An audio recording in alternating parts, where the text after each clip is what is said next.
Sports fans are gearing up at Interstate Sports, your home for officially licensed fan gear. We have jerseys, custom frames, team signs, draft tumblers, and more. For every sports fan's needs, visit interstatesportsgifts.com. Welcome to Coach Hayes Football and the Team. That's right. If you're here, that means you want to become a team member, and here's how you do it. Simply join up. There are 3 tiers. The first tier is the player tier. On this tier, you get to use special emojis as well as you will get member shoutouts. The second tier is the coach tier. Now, here's where you get prioritized in the comment section on live streams, discounted merchandise. You also will receive access to early videos and private videos. The third tier is the coordinators tier. This tier right here is where it gets really exciting. You get to skip the phone lines and be next automatically. Also, you can join me on the screen, right, during the live streams. You get to come on the screen and talk your talk. Also, we'll be watching some games together. So you'll get specialized and private links in order to watch the games with Coach live. Just a quick note, the higher the tier, you also get the perks that go below it. That's really exciting. So not only that you get the perks for that tier, but you get the ones that follow underneath as well. So don't hesitate. Go ahead, hit that join button, become part of the team with Coach Hayes, and become a player, coach, or coordinator. And I'm telling you, we're going to have a great time this season.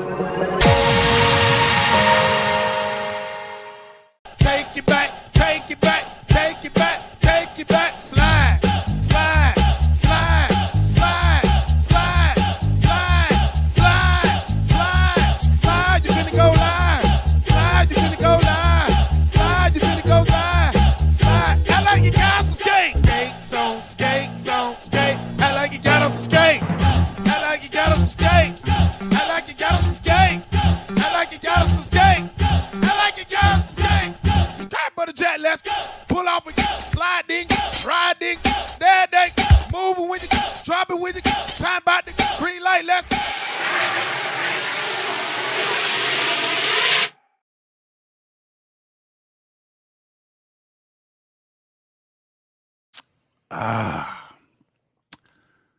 The taste of victory, baby. The cane juice is biting. And I got the taste of victory. That's what I'm talking about. Somebody said, Coach, you can't wait. Coach, you couldn't wait till Wednesday? No, I couldn't wait till Wednesday. Everything looks good, sounds good. I see I got producer T. Hines in the building with the thumbs up. LV with the thumbs up. Listen, let's get this thing rocking. Let's talk about it. As we all know, I was at the game. Holy smokes, holy cow. That's all I can say. What a game, what a game, what a game. We all know Tyler Van Dyke did not play. We know Emory Williams had to step in as a freshman to come in and play. And he did what he was supposed to do. We'll get a little bit more in depth into it. But again, I'm coming here as kind of part 2 of the post-game show. Because as you know, when you're there at the event, it's not the same. You can't get all of the, all of what you want to say out, man. Because the music's playing in the background and everybody having a good time and all of that good stuff too, man. But like I say, Emory Williams comes in, does what he has to do to make a win. But boy, if that defense wasn't biting. Y'all know I gave all them boys on defense some cane juice. Some cane juice. Go copy your shirt right there in the link in the description at the store. But I gave them a shot of cane juice before they went out there on the field. And I gave them 2 shots at halftime. And I gave them 3 shots before overtime. If you understand me. I had them boys right and ready. Anyway, back to it. Listen, great game, great win. It was looking a little rocky for the Canes. A lot of scrutiny has been going on. A lot of people have been talking about, the Miami Hurricanes, of course, dropping a game to Georgia Tech. I'm going to call it the knee game, the take a knee game.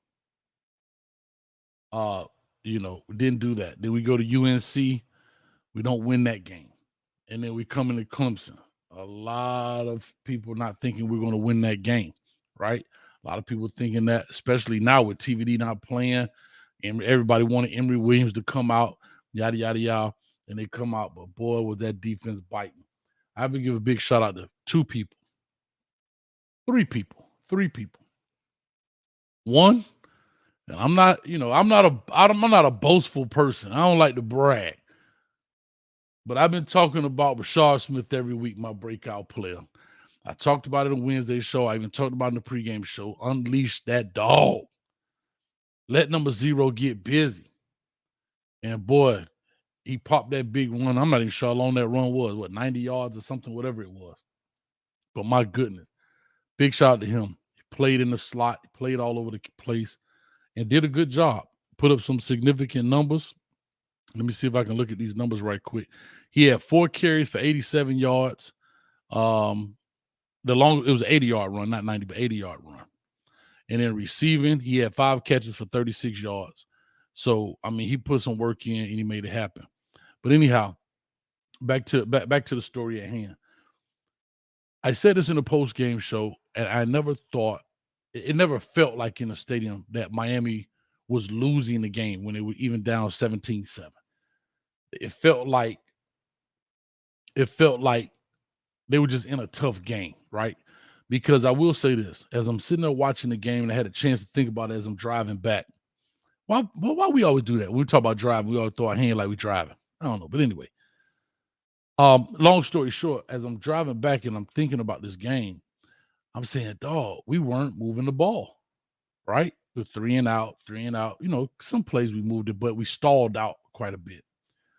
Clemson, on the other hand, was moving the ball, but was not generating points out of it. They fumbled one time right there at the goal line. Kind of looked like us at the UNC game, didn't get it back. Sacks, another big fumble. It was just a lot of things that happened to them. And that was a sign of this next gentleman I want to talk about. Is number 44, Ruben Hurricane Bain. God almighty. He was already grown, but he grew up in that game. He was already grown, but he grew up in that game. He stepped up to the plate in a big game. He didn't just do it the bare minimum. He didn't do kind of what was expected. He exceeded expectation. Led the team in tackles with 8 tackles. Let me see what he had here. 8 tackles, 3 solos, 2 sacks, 2 forced fumble. 2 tackles for loss, excuse me. Like, that was huge right there. That was huge for him to come out. James Williams follows him up with 7 total tackles, 5 solos. Kiko, 6 tackles, 4 solos, 1 sack, and 2 tackles for loss. Also, speaking of Kiko, he's not my third player, but speaking of Kiko, man, what a play did he make for the safety that they didn't call. And y'all know I'm a stickler for and Ellen, you crazy.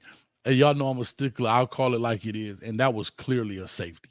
Clearly a safety from all angles. From all angles, that was clearly a safety. And I'll say this before I get to the third gentleman. Miami Hurricane fans, I totally understand it.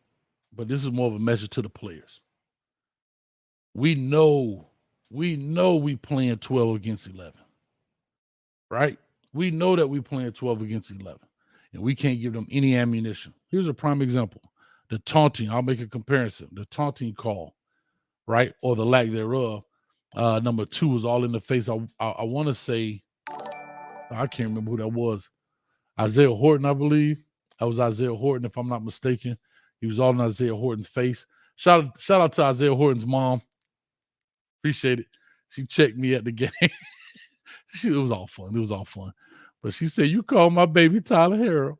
Ma'am, I had something in my eye. I'm sorry. But anyway, long story short, like I said, it was a great opportunity, great game. And they didn't call taunting. I mean, he didn't just get in his face. He followed him along. Ref didn't even call it.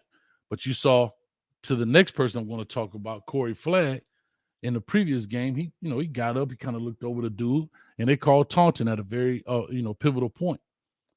So anyway, the third guy I want to talk about is Corey Flagg, aka 11, aka he's number 1 twice, aka he falls under Coach Hayes' underdog king. Bro, the play he made at the end, outstanding, dog. Outstanding play. And I had to put that as the thumbnail. There was so many other good pieces, but I had to put that piece as the thumbnail because, man, a great play by him. He made some great plays out there as well. Like I said, he had 5 tackles, 3 solos, and 2 tackles for loss in that deal, man. So great job by him. But anyway, yeah, man. So we having a good time with it. We making it happen. We getting this thing rocking and rolling, and I'm super excited, and I'm ready to get this thing going, man. I want to definitely hear from the people and see what's going on with that. Where's my phone? Lord, did I leave my phone? I need my phone. But anyway, yeah, it was a great game. Like I say, the only thing that I thought particularly was questionable, and we can talk about this tonight on the show, was that minute, I think it was like a minute 10 on the clock, whatever it was, and we didn't try to advance the ball to at least get in field goal range. Now, everybody can say, hindsight is 2020, and we won the game, and it's all great and gravy. No problem. I have no problem with that. And we could talk about that when you call in. However, I still think we had time to push that thing and get out of there. And I say that, the reason I say that, one was because where the ball was on the football field. If it was in our plus territory, like in our territory, and we didn't want to risk it and play on the short field, I totally understand that. But we were moving towards, we were in, maybe about the 50, I believe, and we were going their way. And as we pushed their way, let Borregales kick it. We had a timeout to call a timeout where he could make the last play of the game. They definitely weren't going to call any timeouts to give us a chance, right? They were looking to go to overtime, okay? And that's what it is. And so at the end of the day, that was really the only thing I kind of questioned. That's the only thing I really kind of questioned was that piece right there. And I'm glad it worked out for the Canes. The atmosphere in the stadium was electric. I think most of the people stayed until the very end, and everything else. So shout out to Ms. Wilcox. She always gave us the warning about the zebras. Hopefully she'll call in tonight. Let's talk about it. She always talked about the zebras, how they try to do us. Yeah, they say blunt flip the FSU, bruh. Well, guess what? Flip on, player. So anyway, real quick, I want to give a shout out right here to Damon Williams. Ruben Bain for president for the $5. Thank you so much for that. Let me do a quick roll call, and I give them a sponsor they love, and we'll push on. 863 Kane. That fantasy, boy. Hey, I had to put my man, Brother Jay Blaze, down in the fantasy. Had to put him to sleep. Shout out to Pete Lowe. Shout out to the best channel on YouTube, Coach Hayes Football. Thank you so much. QB. Yeah, you who I was talking about, QB. JT, we up in here. Appreciate it. LMV. Special thanks to our sponsor. Big shout out to our sponsor, man, from Interstate Sports Gifts.com. Go check them out. All the information is in the description below. Make sure anything you need for your sports memorabilia needs. Huge Cane fan. Got a huge Cane selection. Plus all 32 NFL teams, Dolphins, and whoever else you may like. But he also has a lot of other college stuff, materials, and all of that other good stuff as well. So we're good to go with that. In that sense. And there we are. Let me see. Jeremy Mosley, another member in the building. NY Little. You guys are starting to see in the member section. Right next to the name, if you're a member, your name is in green. You see the poor little Timmy head, right? Some of y'all have changed over to the bronze chip. That means you've been a member now for 3 months. That means you've been a member for 3 months. So some of y'all have changed over. Some of you all have graduated from poor little Timmy to the bronze chip. So you're working your way. I appreciate that. Let me see. OG Kane in the building. FTW 305. Pimp down. Demetrius Abrams. Just giving a few shout outs here. Let me see here. Can't get it. Daryl Page. I see you, Daryl Page. You got the E Brown emojis up in there. All right. Let me see here. Who else? All right, the Juice in the building. Again, I like to just give shout outs to some of those members there as well for coming on in, hanging out with us. All right. Real quick question. Freddie Nevaez, I hope I said that correctly. Is Bain the best true freshman D lineman in Miami history? I know we have legends, but I'm just talking about true freshmen. That's a great question. That's a great debate question. Maybe so. All right. Maybe so. I'm not really sure. That's a great question, bro. Uh-oh. Uh-oh. Uh-oh. The U229 for $11. I like that $11. Huh? I'm glad you ain't give a dollar, but $11. I like it. I'm a Corey Flagg fan now. South Georgia in the house. Let's go. SGDB, huh? You know what it was? No, DSGB, down South Georgia boy, Pastor Troy. Shout out to Pastor Troy in the building. Miss G15, you was riding with me when I was in the sweat box for the pregame. Appreciate it. All right. I had somebody hit me up, man, and they wanted to talk to me a little bit about something. So I say, man, let me go see what this guy talking about. Let's see what this dude rapping about, man. Let's just see. I got my man Get Down Brown on mute right now, but Get Down Brown in the building. What's up, man? What's going on, Coach? Woo! I got Get Down Brown's been a fan since 1983. Believe Talk it. to me. Coach, man, listen. Man, I got my chain gang. I got my chain gang going on, man. Hold on. What that is you got on a suit? Hold on. I got my suit on. I'm a church boy, man. I got my gear on, man. Yeah. Hold up. Is that thing behind you say since 1983? Is that what I see? A poster Yes, behind sir. your head? Yes, sir. Get down. You see, I got my storm flag. Thanks to my wife, she got me set up nice. Hold on, you got to tell me about this suit. You got. Is that a jacket? Is that a hurricane jacket? What is that? Coach. See what's going on now? What's going on, Coach? That's a jacket, man. See what's going on? Yeah. Yes, Hold sir. I appreciate it, dog. Hey, this is my first appearance. This is my first appearance, man. I gotta come out with my Sunday's best. No pun intended. Huh? Hold up, dog. Hold up. Get Down Brown. Now, this is I saw you last time, right? I can't say this ain't the first time, but when I saw you the other time, this is the first time I see you. And boy, if you don't look like Mr. Brown, you ain't lying. I can tell you that right now. Hey, I ain't lied to you yet, Coach. And when I tell you, we already there November 11th in the up top, baby. But so yeah, Coach, I am a Brown. But guess what, Coach? Man, my long lost uncle. Man, I would love to see him. Oh, Ebron. I mean, can we family? Can I meet my uncle on the Coach Brown show, man? I ain't trying to take, we ain't trying to take over, but we trying to get in where we fit in, man. Hold up. You talking about Ebron? The world famous. Ebron. I'm going to send you the link, Ebron. And you pop on in here, brother. Lord have mercy. This thing about to go down. I'm so scared. I don't even know what to do. Don't be scared, Coach. You with us, man. We ain't gonna vasculate. We ain't gonna slap-a-late. We celebrate. We got 24-hour rule. We celebrating the win over Clemson for the first time since Kenny Phillips played for us, man. That's been a long time ago. Yeah.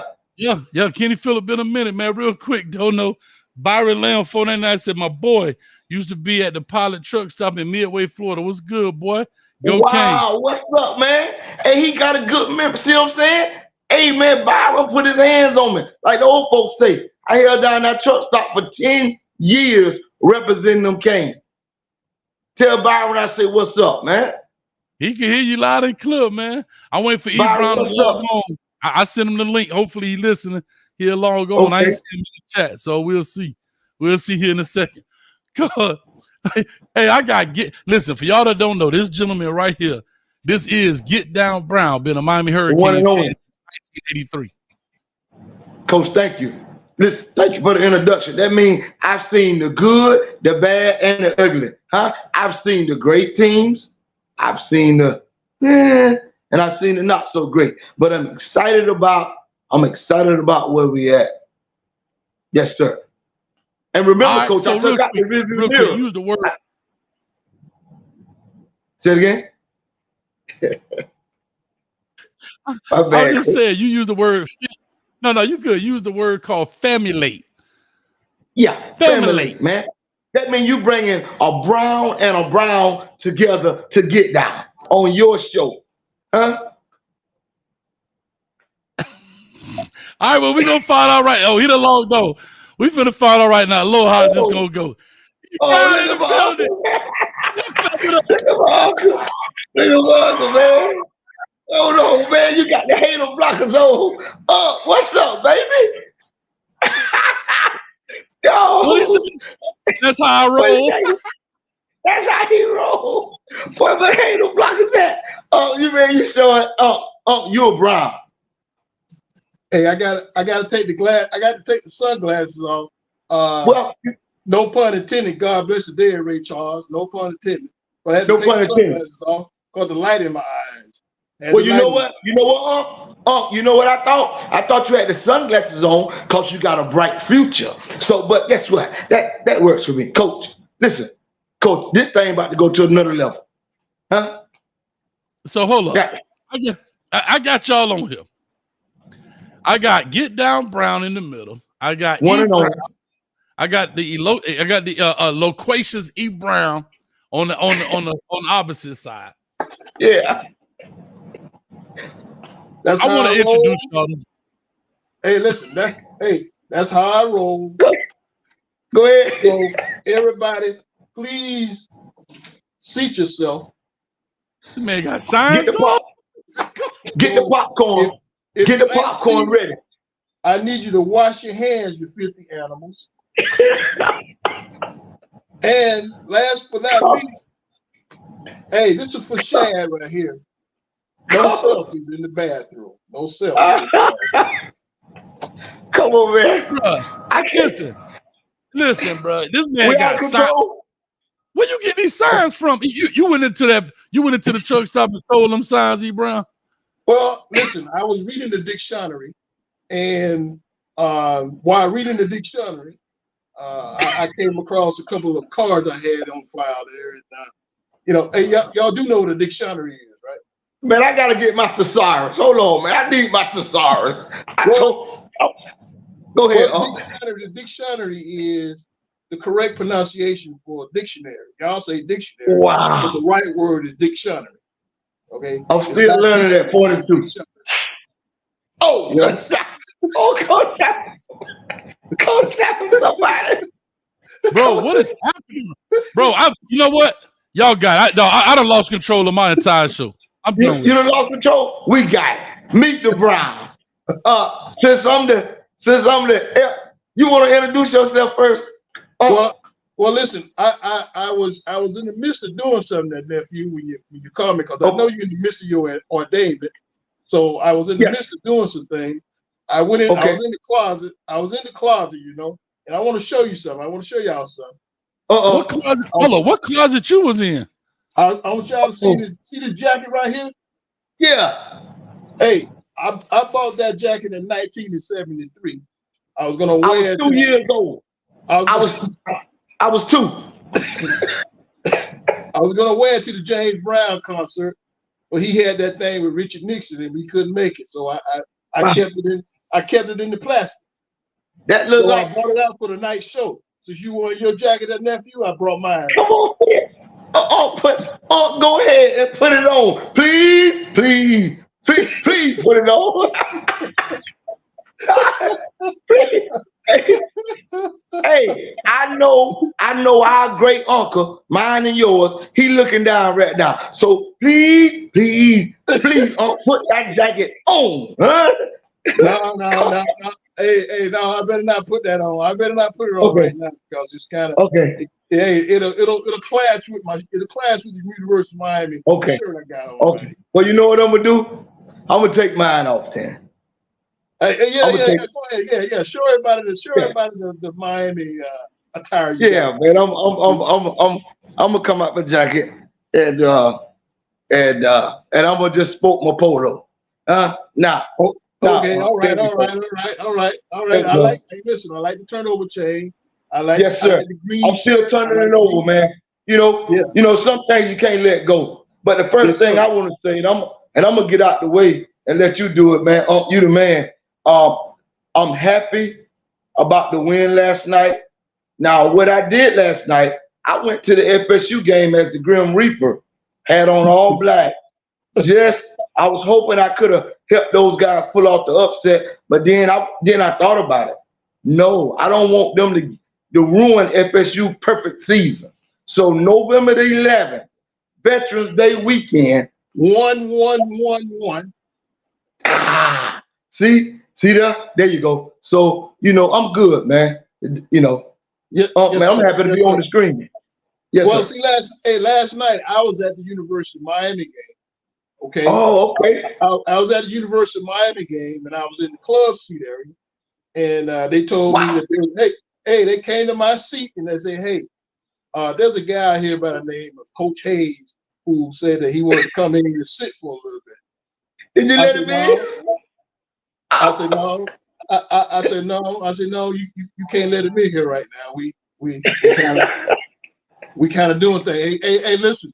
I had a contingent of Browns there, and there comes a time, nephew, when youngsters shouldn't interrupt grown people in the midst of a conversation.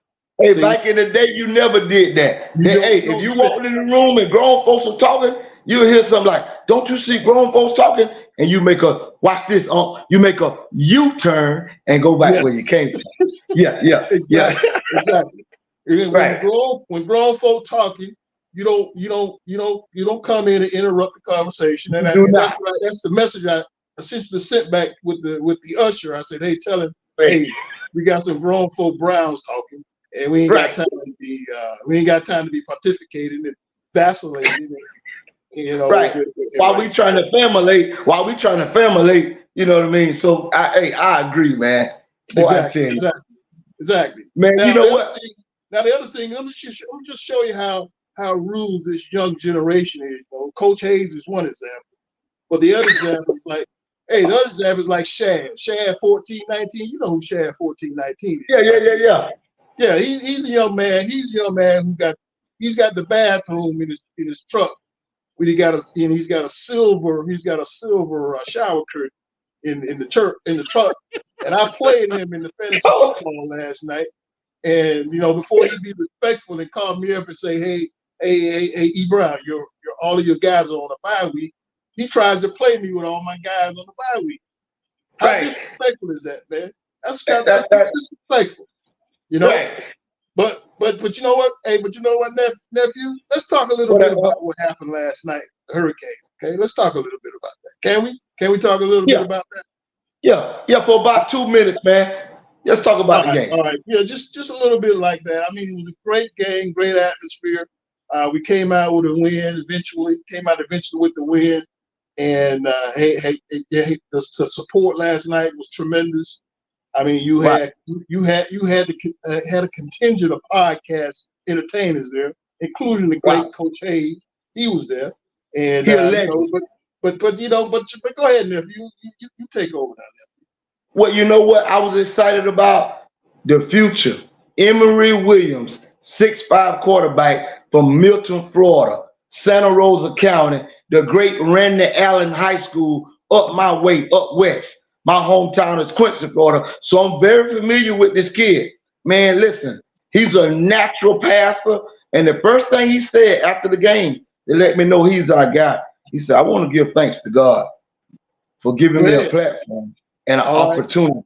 That showed me that this kid, 18, 17 or not, he realized that he'd been gifted by God, man. And it was good to see that post-game celebration with our coach, who have caught so much flack from me and other fans from, I'm not going to talk about it, but to see him celebrate with those kids, man. We hadn't beat Clemson since the great Kenny Phillips was a freshman at Miami and intercepted the ball in Death Valley to seal the deal.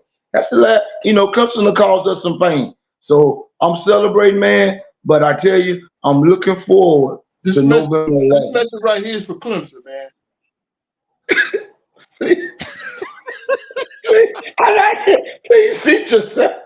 I love it. Man, listen, Coach, what you go, Coach? What's going on, dog? Hey, Get Down Brown is out of control. E. Brown is out of control. The whole show is just out of control right now. What's going on, guys? Hey, man, nephew. Your nephew, we just had a conversation 5 minutes ago about how disrespectful these young folk is.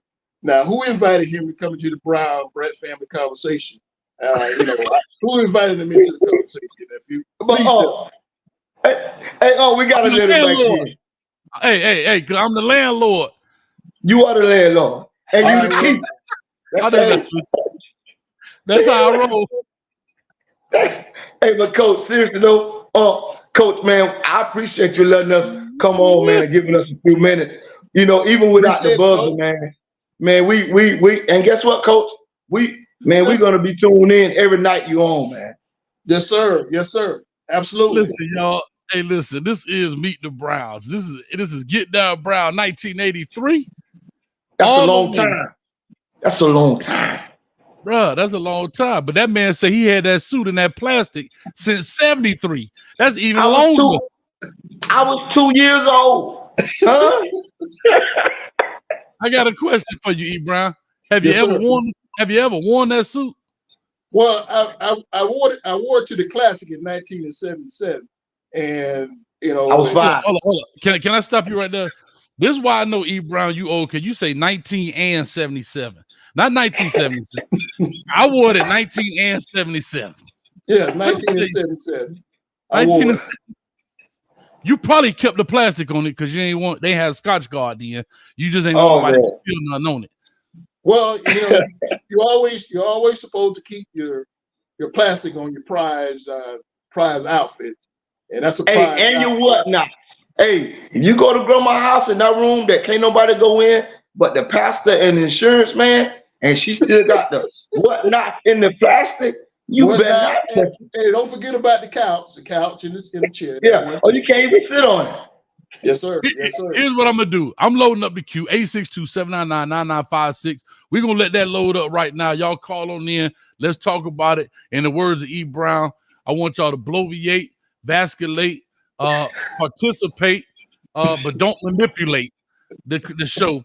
And we're gonna finish this out until we load up this queue here. Shout out to Melissa in the building. I had a chance to meet her. What's up with you? I saw the pictures. I saw the 4 pictures. That's awesome. Melissa, a.k.a. Hoodie Girl in the building. I'm loving it, man. I'm loving it. So real quick, man, I got a question. When you walked into that Florida State game as the Grim Reaper, my face is gone. How did I feel? No, how did you look? I want to know how you look. Did you go in there with your cane stuff? No, because I went in with all black on, Coach.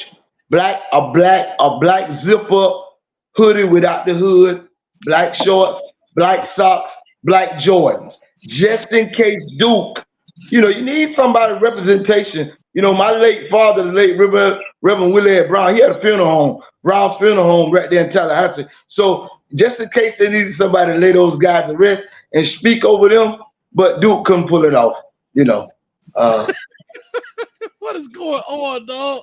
I'm a true Kane, man. My uncle did something. He just shifted, man. He got a jacket on. That jacket from 73, man. Boy, you looking like James Evans on the job interview, boy. I forgot. I did wear the suit here to Reverend James's funeral.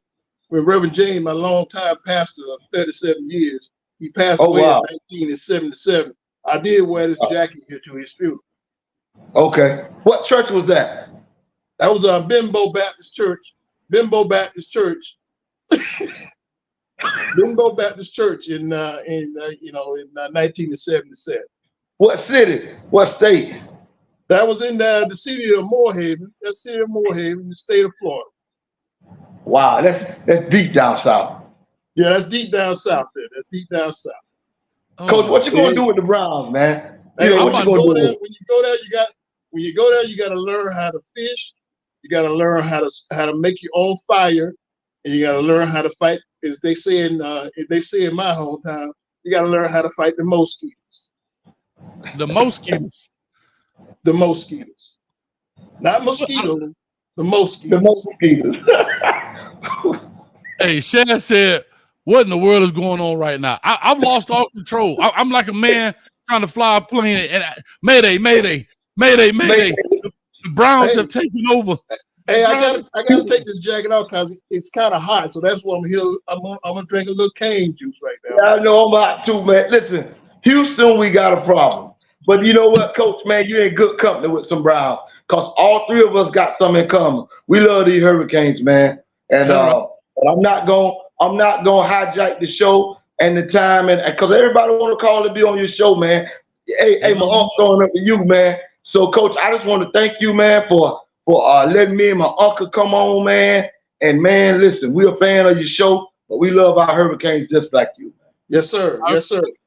I appreciate it. I just want to say that somebody said, Coach T said that jacket came with a jug of moonshine. And and right here, St.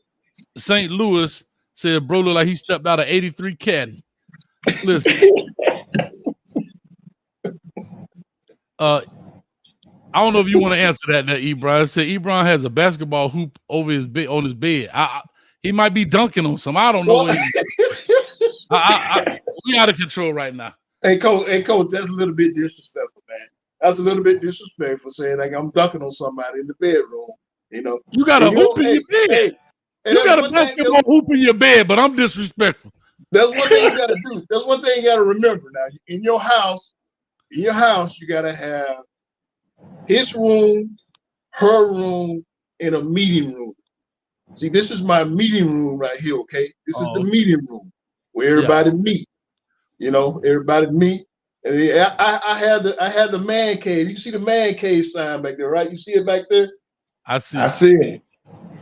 But it's really the meeting room. Okay, this is the meeting room right here.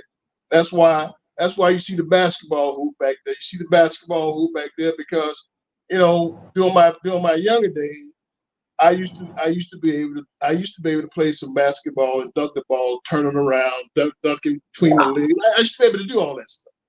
You probably helped James Naismith with the first peach basket. Naismith was about 15 years older than me. Only 15? Only 15? Wow. Yeah, he's about 15 years older than me. I'll say this, Melissa, her last name is Brown. And she says, how did I not get invited to the Brown family show? Listen, Melissa, some Browns you don't want to be a part of. And I don't know if you want to be a part of these two guys. I don't know, Melissa. Guess what? Hey. All are welcome. That's all I'm gonna say.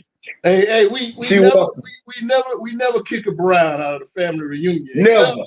Except when grown folk like me and nephew talking, then Miss Brown can't be. She can't interrupt our conversation. You can't be interrupting the conversation. I'm finna get off here right now. I don't want no problem with Nurse Betty because she ain't finna come here and mess me up. Listen, I love y'all boys. I'm finna get to it. The chat is loading up right here in the building. All right, we love you too, man. Go Canes, baby. Go Canes. Hey, go Canes, Coach. Thanks for letting us on. Be easy, man. As all always, right, Coach. Love you, man. Yes, sir. Appreciate y'all, boy. Man. Yes, sir. What has just happened? Coach has lost all control of the show. He's lost all control of the show. But that's what we're here for. See, when we win games, you're entitled to lose all control of your show. Shout out right here to Shad for being a member for 2 months. E. Brown was playing when dunking was illegal. Oh, God. Shout out to Ellen, also popped up for two months. I'm not sure how you get that badge that comes up, but it does it. Computer, AI, whatever it is. But as you see, Ellen V has the bronze chip next to her name. Shad has the bronze chip. Daryl Page got the poor little Timmy. He on his way to getting his bronze chip. Let me go ahead and get the first caller in. Go ahead and call on in. 862-799-9956. The phone number is right here. So go ahead and call in. Phone number is right here. 862-799-9956. Go ahead. Boy, y'all just met the Browns. Lord have mercy. This is going to be interesting. All right. Who I'm going to first? 1004 coming to you first. 1004. Call or talk to us. Give us your name, where you calling from. Hey, this is Anthony, Coach. It's been a while, man. Anthony, how are you doing, brother? It has been quite a minute. Talk to me. Honestly, Coach, I understand we won the game, but can you explain why Mario we could have won the game in the fourth quarter, and so I understand he didn't want to cause the young freshman to make mistakes, but if you wanted to win the game, why not throw a pass in the goal line or something like that to win the game instead of constantly running the ball? Like, I felt he became way too conservative during the last part of the fourth quarter and going into his double overtimes and stuff like that. Am I being crazy for criticizing that? No, not necessarily. I think a lot of people, especially in the stands, had the same sentiment you did, right? They felt the same exact way. They felt like, look, let's go for the win. And you didn't have to score a touchdown to win. What I'm saying is get it work. You can work it to field goal range. We have a very, very, very, very, very good kicker in Boris Gallus, who and we had one timeout. And we had time. We had over a minute. I will say this in a coaching defense. I don't know if Coach Cristobal wanted to put the amount of pressure on the true freshman Emory Williams. And, sometimes you can force him to make a bad play, or he feels the urgency or whatever the case may be. The safe thing was to do to kind of run the ball, see if you could probably pop one. If he popped one, maybe so, whatever the case may be. It's a judgment call, and that's the call he made. I would just say this personally, if I was a coach, hey, man, it's 17-0. Nobody expected us to be here. Why put it in the hands of a team that has been moving the ball on us, and we literally give them a short field? This is Coach Hayes' opinion. And I would say, if I had to look at it, I would try to move the ball, get it into field goal range, and take the last second, call the timeout, right? With 4 seconds left on the clock, take the last second field goal and call it a day. And that's what I would have done. That would have been my approach.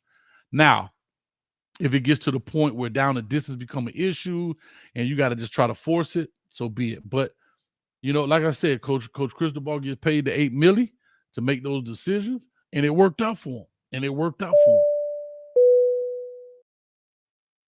But I appreciate it, man. Thanks, Anthony, man. Don't be a stranger, man. Come on.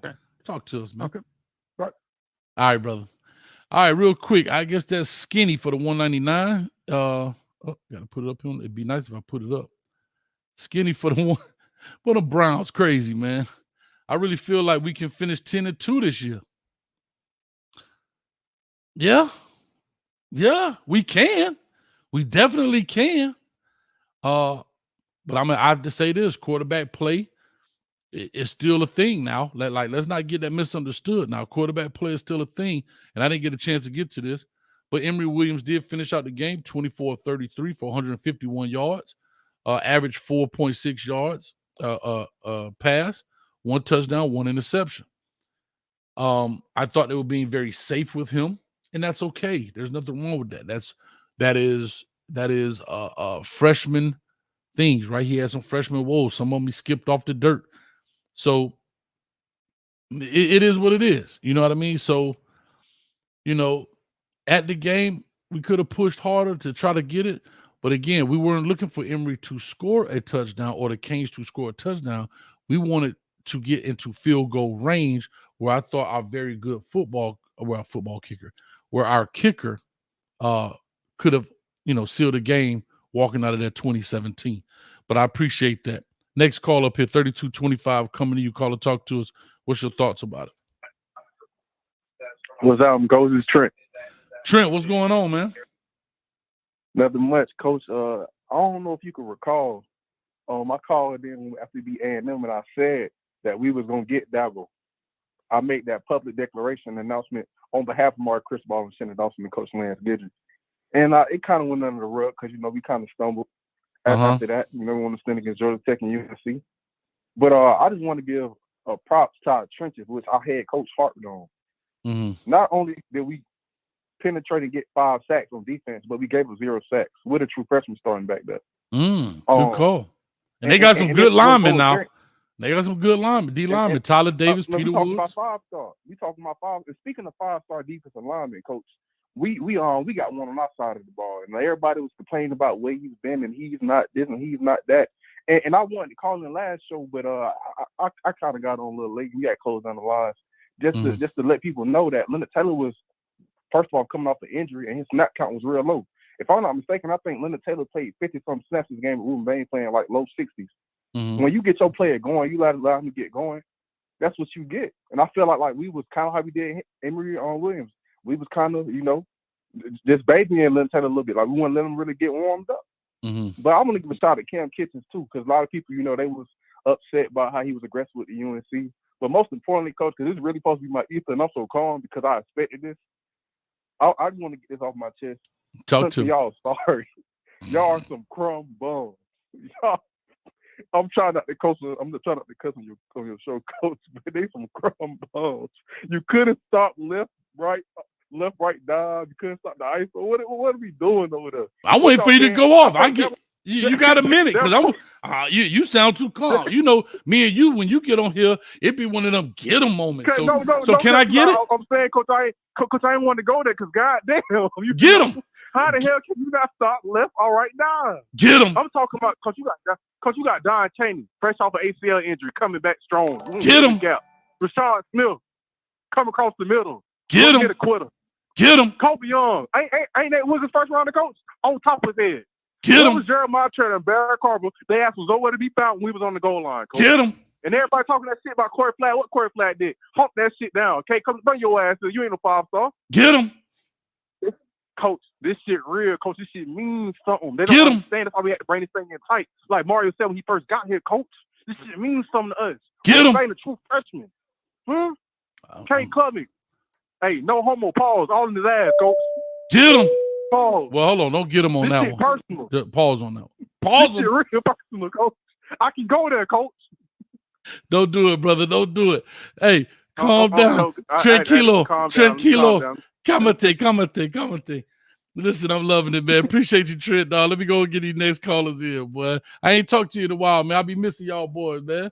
Come on, man. Y'all come on up here. Coach, I'm be way more active. Coach. I appreciate you, man. Appreciate it, dog. All right, man. Real quick right here. Skinny for the 199. Winning last night was such a morale booster. Yes. It is something, coming off of that crazy loss to Georgia Tech, coming off that loss to UNC. I know that those players started circling the drain, right? Like, all right, we going back down the same road. They starting to circle the drain, and that got them right back out. Boop. And that was great. That was awesome, man. Appreciate that 199. Thank you so much, Skinny. I guess it's Skinny. I see it. There's no I, but Coach working with you. No, you're 100% correct. You are 100% correct. And great win for the Miami Hurricane. All right, I'm coming to my next person. I think I know who this is. Is this you? Yes, it's me. Let's get the obvious stuff out of the way. We're all here to do what we're all here to do. Because you didn't come here to make the choice. You've already made it. You're here to try to understand why you made it. I thought you'd have figured that out by now. Gentlemen, boys and girls, we do have the Oracle on the line, a.k.a. Miss Wilcox. She is about to crack your cranium and fertilize your brain. You may not get it today, but when you do, it's going to be an aha moment. Ms. Wilcox, the floor is yours. Okay, if there's anything you want to ask me before I close my eyes or before I tell you what I put in the comments, 50-50 versus 50-50, there was 2 overtimes when you asked for the score, when you was out there at the game. I don't want to ask you anything, but I do want to say that I love you, Ms. Wilcox. Go ahead. Okay, but you didn't get my message. You never said anything. When I put 50% versus 50%, that was overtime. Oh, is that what that meant? I gave you the answer. I'm sorry. I missed it. If you go back and look at your video.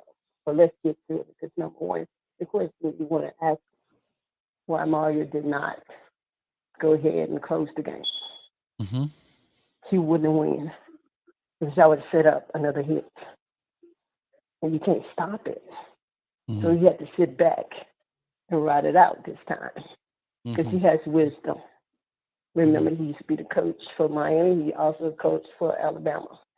I told you, Georgia, Miami, and Alabama is in that triangle. We would have lost. That's why I told you, 50-50 versus 50-50. You couldn't stop that. That was God's way of letting you know whoever going to win, going to come out victorious. Yes. But the referee showed their color with the zebra. And you know that was a safety. That means they just needed something to gaslight your team to pull away the victory. So it took Mario to figure this out this time. Yes, ma'am. See, they are messing with your mentality. 81 means that's who? Kobe Bryant. Mentality means that you got to have a clutch. If I'm going to put it in park, if I'm going to put it in drive, or I'm just going to ride the waves. So you all have to just ride the waves. And this new convertible. And maybe it was a matchback. But anyway, the victory was y'all's anyway, because I told you, orange and orange. When the orange, I was the orange jersey with the white helmet. 50% sent me on the end was the center of what? Miami. You all had the victory by the fate of what? The defense. The defense had to shape up the offense for this young man to just be able to stand and start his new day off. And he was happy. He was blessed. And it was written in the book. TVD has been hurt for a moment and getting back up, not saying nothing, keep getting up. And at this point, I had already told y'all, you're going to change quarterbacks. But the other team jumped and started doing it. Yes, they come in y'all comments to get ahead. But at the same time, God's going to show that zebra, either for you or against you. But the 12th man had to become twice. And Bane had to be the real man. He had to become the humpback whale. He showed you, not about he's leaving, but he had to bring the team together. One man had to step up. One man had to come up behind him. It's your quarterback. So you had two freshmen, Taylor, William, Cam. Everybody started becoming what the 2001 through 2004 victory. Yes, ma'am. Okay? Yes, ma'am. So at this point, don't forget, Florida State has a piece of you all, and that's your other coach, and that's why they winning. Randy Shannon was innocent, and he was done wrong by the president of the University of Miami. She done him wrong. She put the blame on him. The booster and everybody else was getting money. Every other university was getting money from this gentleman. But the FBI saved you all. And at this time, Florida State, you can either beat them too. Yes, but ma'am. The extra man is that coach. He knows. And I'm out. By Miss Wilcox.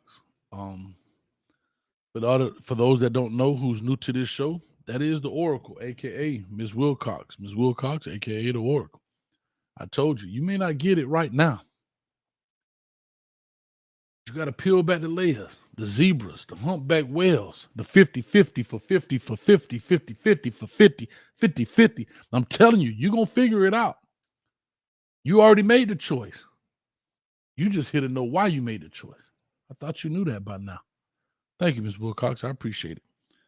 Coming up next to the stage, there is Warren Kane. Warren Kane, what's up with you, baby? Listen, that's a lot to unpack with that one right there. The previous caller, I'm telling you, the Oracle was, she was on it tonight. Yes, I appreciate that, Warren. Are you giddy? That's my question. Are you giddy? Well, yes, and for a couple of reasons, because I know everybody's hammering Mario for going uber conservative.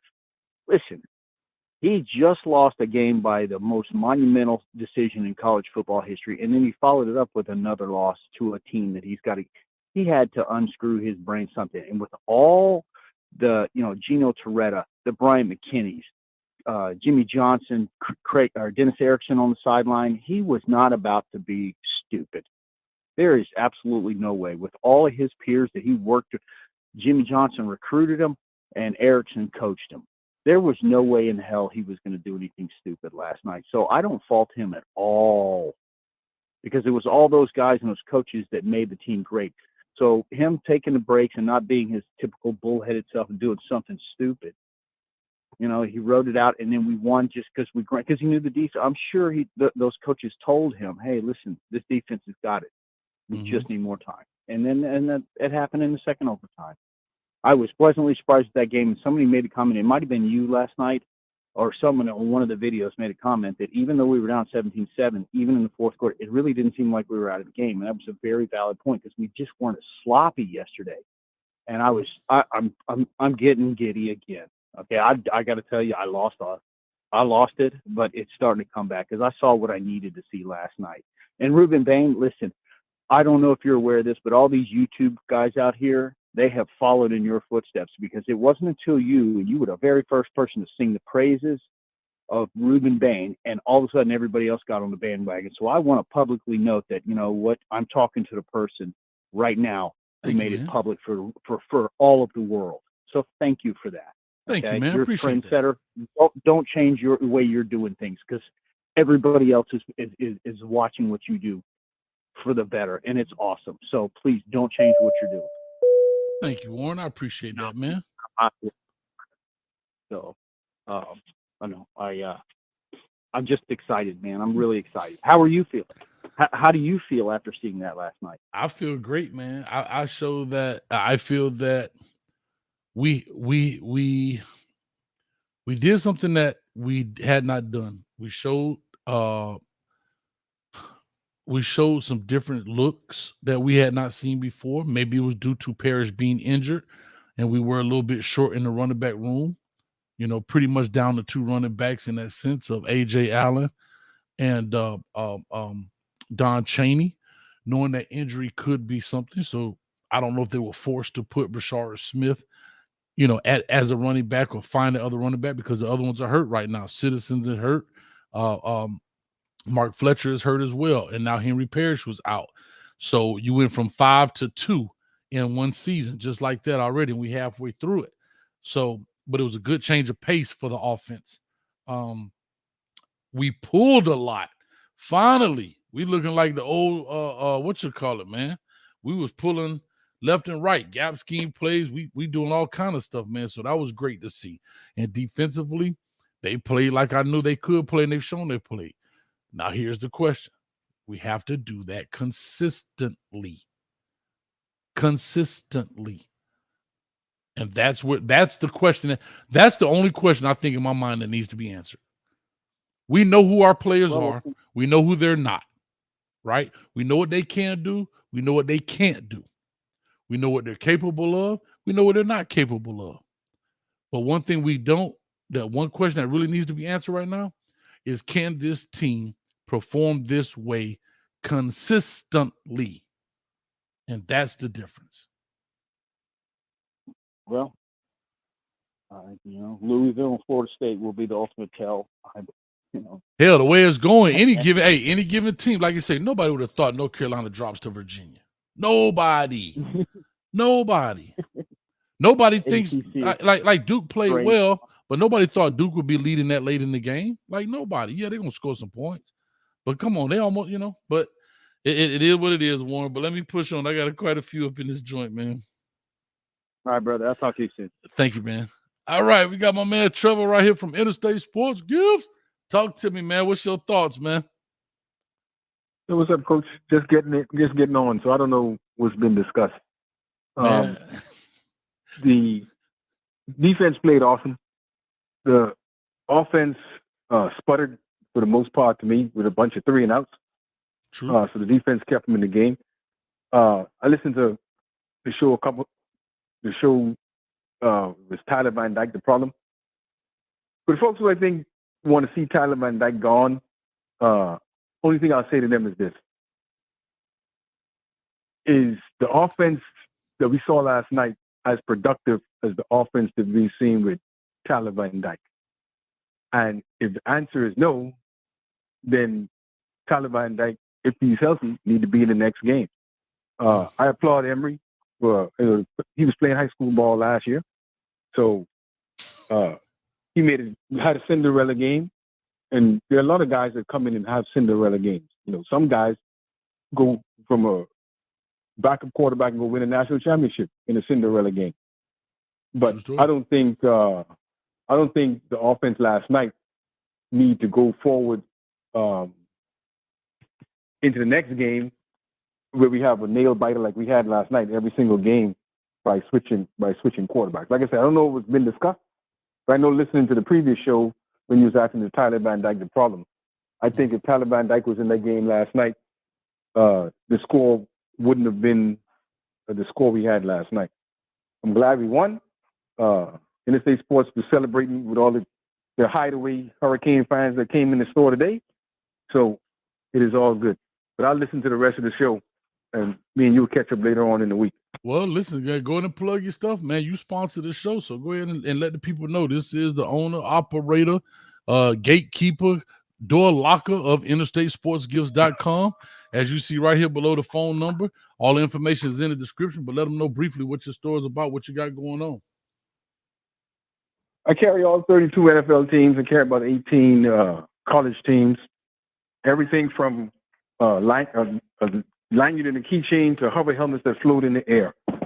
So if you're looking for anything for a man cave or a Christmas gift, birthday gift for anybody, stuff for your car, stuff to decorate your home with, clothing to put on. So Interstate Sports Gifts. Don't see it on the website, and you see it someplace else, give me a call, 912-433-8566. And call me anytime, 24 hours a day. We'll make it happen. We'll figure it out. Now, y'all heard that. Appreciate Hold it, up. Coach. Trevor, I don't want to be clear. You said 24 hours a day. All right, let's go. Yeah. Too easy. We can start that tonight. I love it, man. Appreciate you, dog. Thanks so much, man. All right, Coach. Anytime, man. All right, man. That was Trevor right there from InterstateSportsGifts.com. Check him out in the building. We got Shad in here, man. He is a member, so he gets to skip the line. Shad, talk to us. Coach, what's up? What's up? What's going on, man? Happy International Cap Locks Day. Cap lock? What's a cap lock? You know, on the computer when you hit the cap lock, so it'll be bold across the screen. Happy International Cap Locks Day today. All right, I'm Hey, sorry. I had to but slap you. serious business, though. Serious business. Cap lock day. I was just in Savannah last week, and I really was going to stop at Trevor's store when I was coming through, but the traffic was so backed up, and I said it was just been too much trouble. But I was really wanted to go over there and, check his store out, but maybe I get to check it out next time. But anyway, this is a great win. And Coach, I have a question for you. I know I got 2 minutes, but I just want to ask this one question. You good? Take your time. With this win, obviously, majority of us in the fan base are looking at the UVA game and saying, all right, we got to go through there and handle business. But now they beat UNC.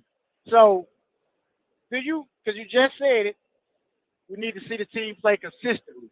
Mm-hmm. So my question is, UVA always plays us tough. They always play us tough. That's true.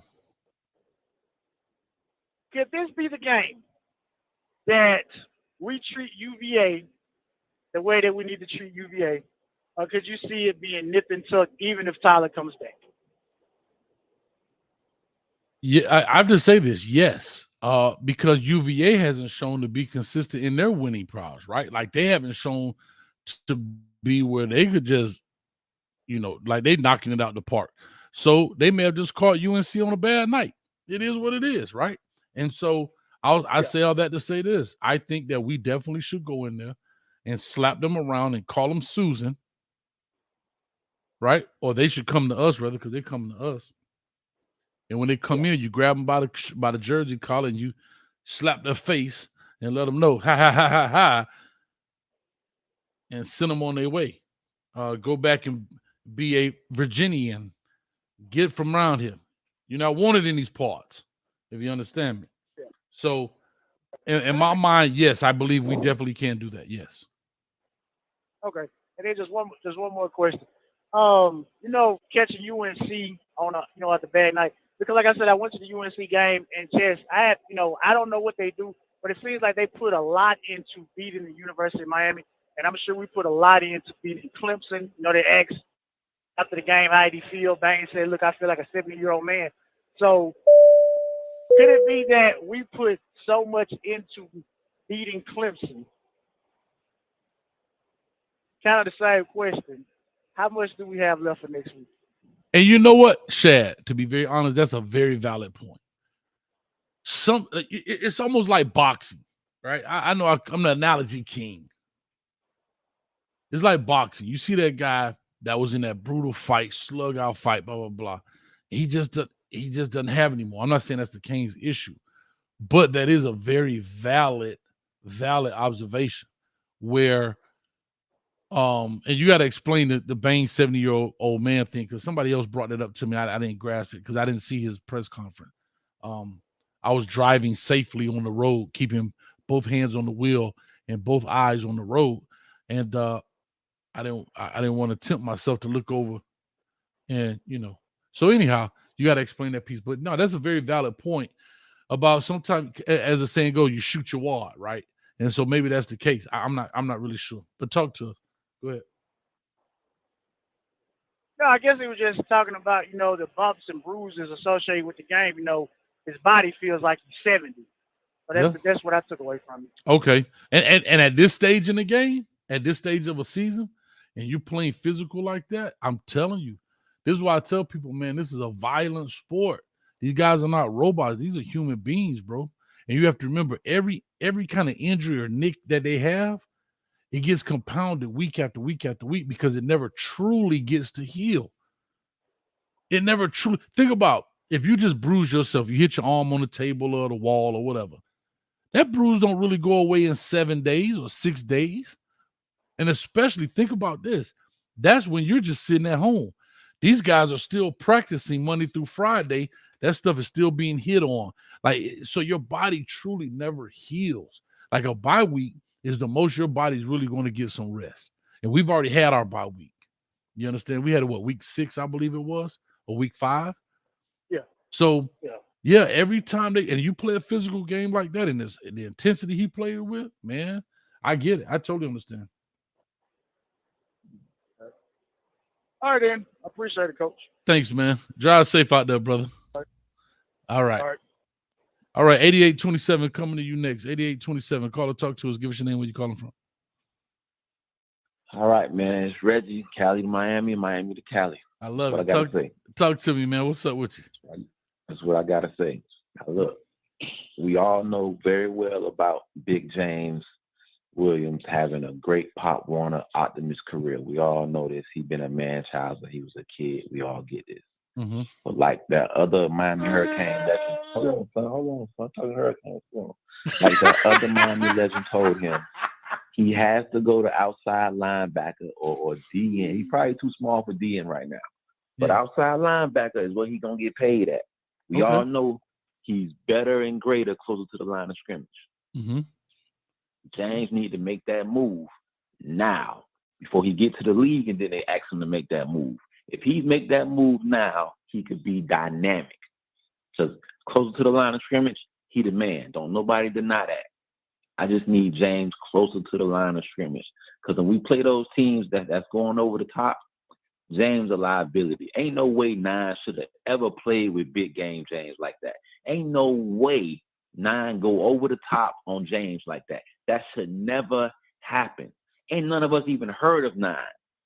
Right or wrong? That's true. True story.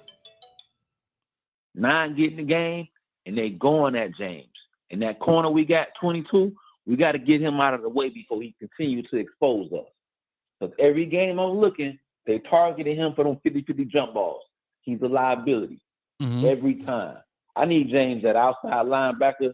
He ain't got to be at rush in or stand up in, but I think at backer is what James gonna make his money at. And a Miami great who's a consultant on the team told him that. I heard you say it, and then I heard it out of his mouth. Mm-hmm. James has to play close to the line of scrimmage. He don't want to go for it. He wants to be a safety. That's cool. That's fine. You're not doing what's best for the team. You're doing what's best for yourself right now. And that's hurting us. But hey, at the end of the day, I ain't going to cry or whine about no dub. But last week, Mario, I ain't mad. I'm not mad at it. It is what it is. Can't change it. Because Mario finally got our offensive line looking like an offensive line, defensive line looking like a defensive line, like we should look. Mm-hmm. Once we get everything else together, we're going to be a problem. Y'all boys have a good night. Be safe. Appreciate you, man. Thank you so much. All right, man. Caller from Cali to Miami, Miami to Cali. I'm loving it, man. Mr. Young. You already know it. Appreciate it, man. Mr. Young from Cash App for the $5. Actually sent this last night in the post game for the $5, man. Thank you. He says, go Canes. I appreciate that. Also, we have on Cash App. Oh, Lord. I actually missed it. But big shout out right here. This is actually from Peanut. So Peanut, Roll Tide. Well, Peanut, here's $1 for your thought. Here's a slap for your thought. That crap out of here. Appreciate the $1.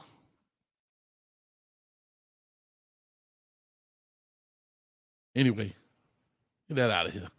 Anyway, appreciate it, man. All right, here we go. I'm going to the we got members in the building.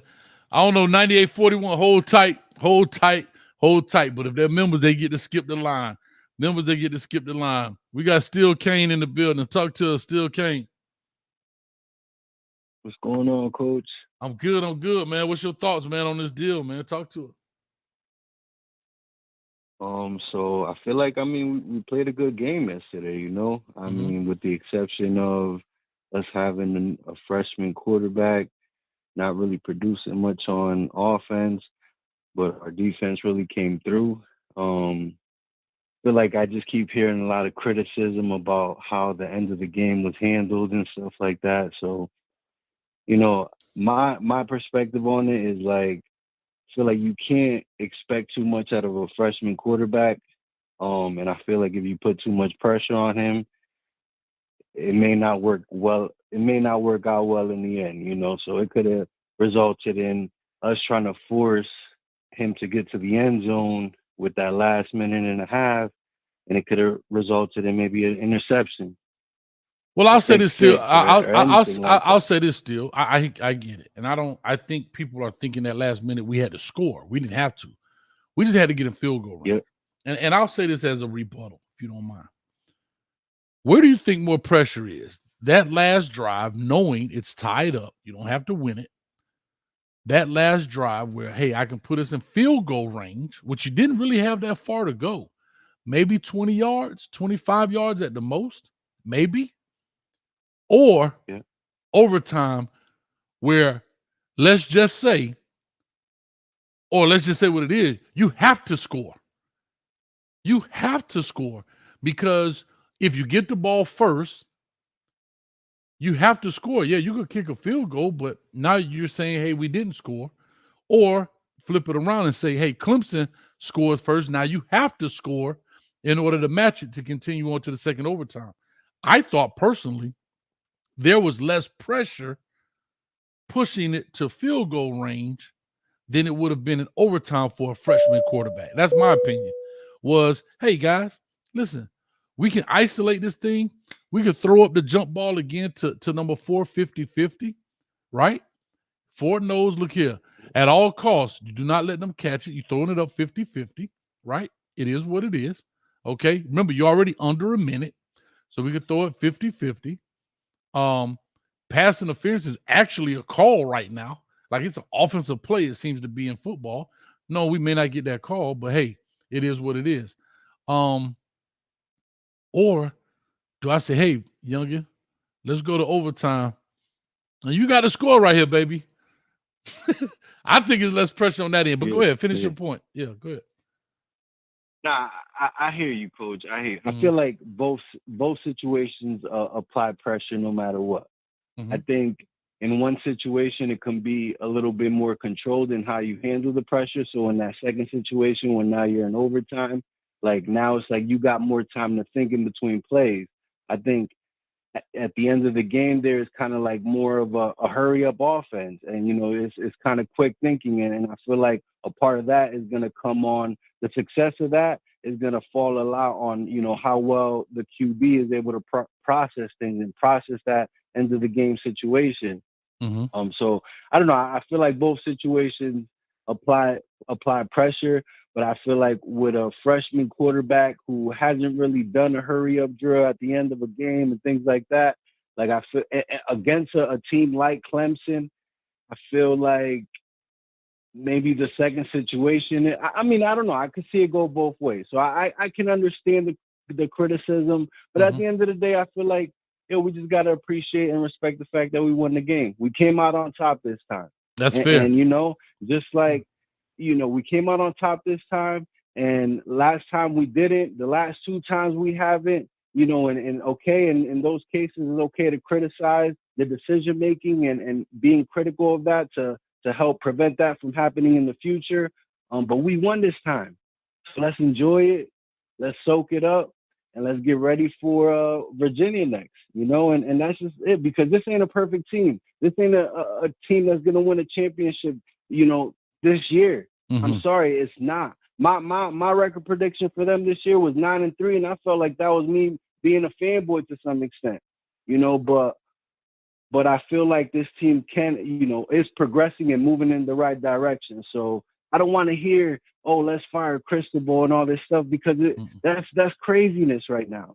We're to this point because of Cristobal, so it's like we got to see the end result. We got to give it some time. It's not going to be happening tomorrow. We're not going to win a championship this year. We may go to a good bowl game this year, but we got to hone back on the expectations and check ourselves and make sure that we don't have unrealistic expectations for this team. And Cristobal's in there his second year, and we got to see how things progress. I don't want to just burn down the whole without letting it kind of fully develop and getting a clearer picture of what it's going to look like, at the end. And that's it, Coach. I appreciate it, man. Thank you, man. I appreciate you, bro. Thank you as always, man. Absolutely. Anytime. Absolutely. Appreciate you, Coach. Yes, sir. Cool yes, sir. Anytime. Cool from the crib. Talk to me. That's another member in the building. If you are a member, you do get to skip the line. Call in 862-799-9956. 9841. Hold tight. Hold tight. You've been on for a long time, but these members get to jump you. Talk to me. Cool from the crib with a K. What's going on, Coach? We get to be long-winded today? Not necessarily, but I'm soft, dog. No, I mean, I'm like Clemson. I'm a paper tiger, dog. No, man, shout out to them boys, though. I want to say this. Now, think about it now. We won this game convincingly, right? In spite of having a freshman start his first game with a conservative game plan. I think this is definitely one of those games that really spoke out about how talented this team is, in spite of those obstacles. So hold on, can I ask a question? You said we won this game convincingly? 28. I mean, beating them by 8 points is not convincing. No, not looking at the context of it. I mean, it was overtime and they didn't score. A convincing win is convincingly we stopped. One, the run wasn't working for them. Now we stopped the run convincingly. But go ahead. I'm sorry. Go ahead. As I digress, Coach, this is my rant. This is my rant. Okay. Okay, hold up. I'm gonna give you 2 minutes. I give you 2 minutes. Go ahead. No, you're right. I'm just saying. I'm saying that the way we won, I'm saying that it speaks to how talented this team is in spite of the obstacles. You get what I mean? And like I said, man, he played their heart out. That boy Bang. I told you every time that boy money. Every time that boy is money. And And then your boy showed out. That boy got the game-winning play, the game-sealing play. Your boy. Say it one more time. Gotta give it to him, man. Say it one more time. Say it one more time. He got the game-winning play, game-sealing play. I'm sorry, I keep saying it. But yeah, why they call him? Why is he number 11? Because he's number 1 twice. I know. Yeah. I'm glad. I'm very happy for him, man. I'm glad he was able to make that play, man. It was very very gratifying. You know what I mean? And he deserves it. You know, he deserves all the credit for all his hard work. He's always been an intelligent player, man, and I'm really proud of them boys, and I definitely want them to savor this win. And now this can be, you know, the turning point for the team, man. And I think it's all uphill from here, man. I think the boys are awakened, and they won't sleep on their opponents. Listen, bro, I'm with you. Again, the only box that needs to be checked for me now is consistently. Now we have to now stack these chips consistently. We can't be hit and miss. Yeah, like we may have a down game, and that happens. It's football. You're not going to be right, but I'm talking about consistent execution, consistent performance, consistent tackling, consistent communication, consistent alignment, consistent assignment. Consistency should now be, I think if I'm the head coach, that would be my word of this week. Consistent. We have to do this thing over and over and over and over again the same way. And that's where, if I had to look at it on the outside looking in, sorry, the cage was biting, I would go and I would put that the word consistent would be my theme for the week. Doing things the same way you've done it the same way every time. And that right there. And again, football is so hard to say that, right? Because so many variables. But that's what you're striving for, man. But I appreciate it, man. 9481 hung up. No, 9841 hung up. They should call back in. I was just coming to you. Anyway, call on in 862. Oh, they just called back in. So anyway, let me go on and jump on with them. Cool, man. I appreciate it, man, as always. I appreciate you too. Anytime. Thanks a lot, brother. Go Canes. All right. Also, consistently with penalties, right? Let's consistently not get those. How about that? And I think, to be honest, I thought we did a pretty good job in penalties. I may be wrong. Let me pull it up again. I don't know why I closed it, but ever since I've been doing YouTube, I've become a great typist. I don't know. But anyway, penalties. We had 8 penalties for 90 yards. That's a little bit better than normal. I mean, it's not great, but a little bit better than normal, right? And I don't think we had any penalties that truly hurt us. 9841 coming to you. Call or talk to us. Give us your name, where you're calling from, and thank you. Thank you for being so patient. Yes, sir. Can you hear me okay? I surely can. Who am I speaking with? This is Sean Jackson on YouTube, but I live in SEC country. But I wanted to say I commend you on your show. I love the show. I love the Oracle. I love our fan base. Big kudos to the defense. I was at the game. I just got back today. I would like to say I love what I'm seeing from our coaching staff. I love the bend. I don't like every decision. The last 2 games have been brutal. But I would like to say this, like, I'm an alumni, and I'm not even trying to be cocky. I can't stand, like, I don't think our fan base realizes how much power we have, because they think our base is based off of the alumni base. Our fan base is city based. True so story. I really wish, like, I'm emailing the NCAA, the ACC commissioner, because what I saw these last 3 games, I'm being honest with you, Coach, I want your thoughts on officiating.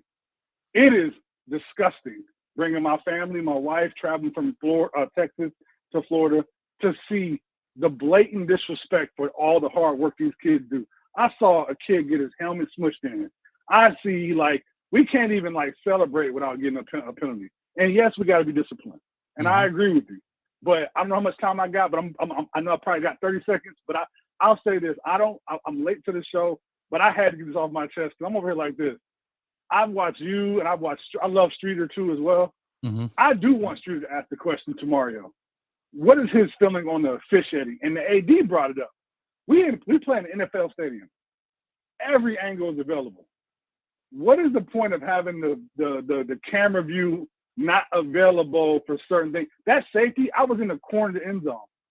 I have never seen a more blatant safety. And it's almost to the point where these kids get so deflated, Mario has to coach against. It's already hard enough to score and play college football. Mario's coaching against the officials as well, and I know he can't really say anything. But I think we as fan bases, social media-wise, our reach is short as far as tuition-wise, but our reach is wide social media-wise. And I know my plane landed. I just want your thoughts, and I'll hang up. I mean, I really appreciate your show. Sorry I talk long. No, you good, man. You good. Sean, here's what I'll say. I think you bring a very valid point. Yes, sir. Here's what I think should happen, since everything is media-based.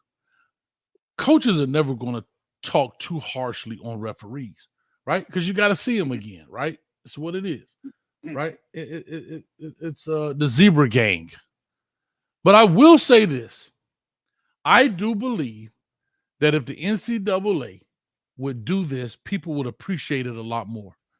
They should take 2 or 3 controversial calls throughout college football. That's it. You don't have to do all of them.